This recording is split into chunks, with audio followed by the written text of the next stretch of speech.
Hey everybody, and welcome back to the History Reader. In today's video we're taking a short break from the current read along that we're doing for E.H. Carr's What is History. I'll be back probably next week with the next installment, but Nonfiction November is coming up and I need to tell you guys what I'm doing for Nonfiction November before we get started.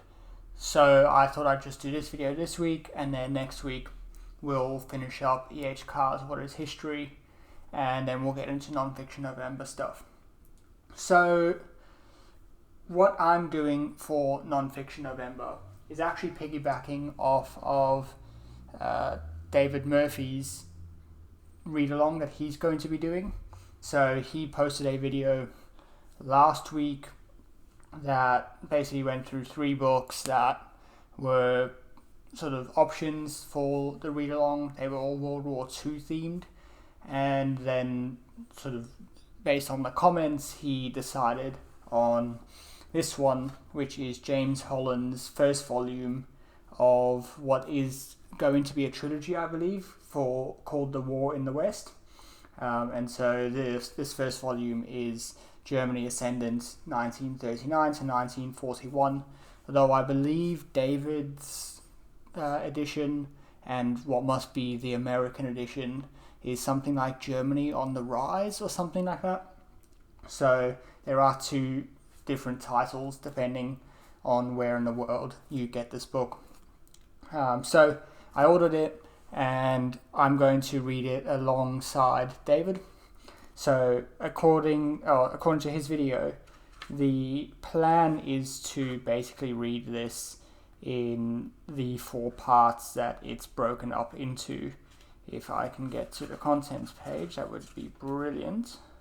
So there's 4 parts, and they each run for roughly sort of 200-ish pages. Some of them are a bit longer, some of them are a bit shorter, but the total book runs to 700 pages or thereabouts. So it is a little bit of a chunky one, but it's definitely doable in a month. It's not the longest 700-page book, just flicking through it quickly. So this will be really interesting. I've just come off the back, obviously, of reading Richard Overy's new volume on the Second World War, Blood and Ruins, the Great Imperial War, 1931 to 1945. So it'll be really interesting to get another perspective on the war after reading this.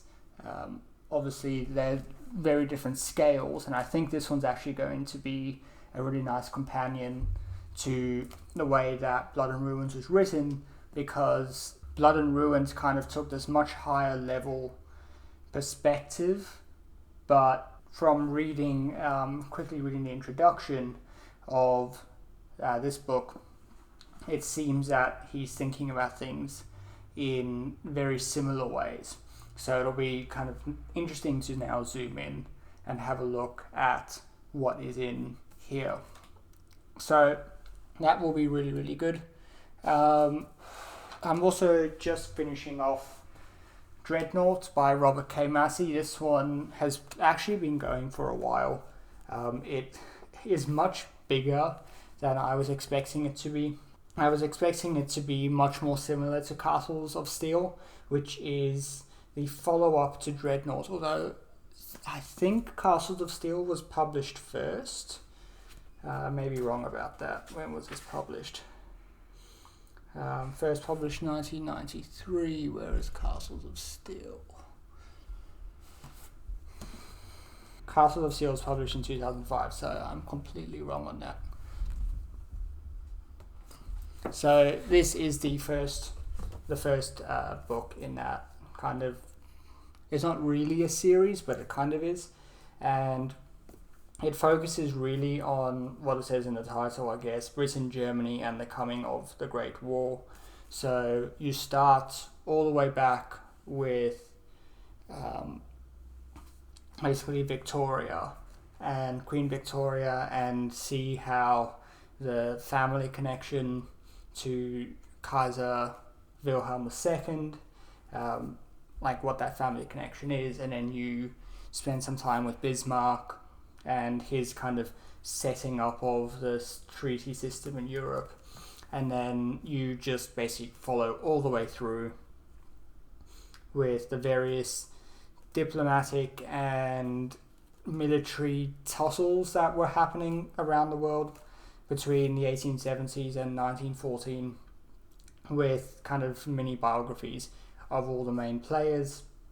And then it kind of, for a section in the middle, takes a break from the diplomatic stuff and just looks at the developments of the British Navy, culminating in the Dreadnought itself. And then there's a fairly large chunk just focusing on the developments of the Dreadnought and why it was so revolutionary. So it's kind of an all over the place book. It's a good 900 pages, and like it's a pretty hefty 900 pages. So it's taken me a little bit of time to read, but I've really enjoyed just sitting with it, and the characterization in here is really, really well done. You really feel like you get to know the different personalities in here. I'm kind of disappointed it hasn't really introduced us to that many of the British admirals.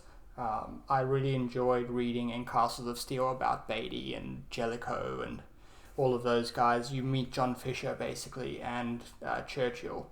Obviously Churchill not being an admiral, but those are the biggest players that you get in there. And of course, like the King and Asquith and those people. But really, really good read. So what I will do is I'm going to read this probably one part every 4 weeks. I think that's what David's going to do as well. And so I'll sort of keep up with him, and we'll have a chat about it at the end of every week. I'm really looking forward to it. I've been enjoying Second World War stuff a lot more recently. I'm sort of more First World War guy, but I've really been enjoying the Second World War.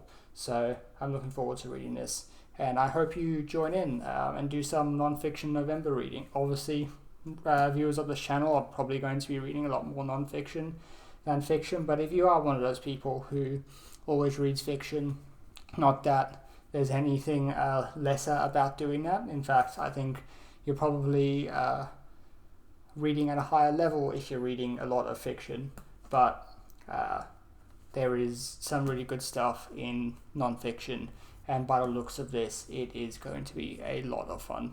So thanks for watching, and I'll see you in the next video. Bye.